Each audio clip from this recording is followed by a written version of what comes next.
जीवन Arsi YouTube channel रे सनाम को मानस सलाइन अतांग दारामेट पे कना इंगी बबधन मुर्मू तिहिं दो वीडियो बनावेट कना हांडी अखरिंग आयु होड़ बाबत वीडियो बनादा हें हांडी अखरिंग आयु होड़ आकुरेन बाबा होड़ को एगेरेट कोआ नोंकाñ बडाय कादा आयमा होड़िñ ñेल अकाद कोआ मेनखान आम हांडीम अखरिंग दा आमा ओड़ा रे हांडीम दोहय दा मेनखान आमरेन बाबा होड़ दा ᱧᱩ बखाय चिकाया आर ᱧᱩ सनाय गया आदो ओनाते आर आम हाट हांडी अखरिंगेम इदीदा आर ओंडे होड़ रेन बाबा होड़ेम ᱧᱩ अचेत कोआ चेद उनको दो आकुरेन आयु होड़ बाको एगेर कोआ जरूर को एगेर कोआ मेनखान चिदा आम दोम एगेर अचेत कोआ हों नोआ गे हुदिस आर गांडोन रिया कथा हांडी खन इटा आम हम बिजनेस दाड़े आथों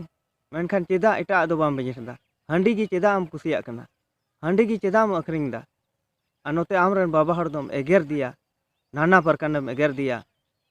पैसाम खर्चाय दा नुंकाय दाम हंकाय दाम हों नोआ गे हुदिस आर गांडोन रिया कथा दो कना बयहा को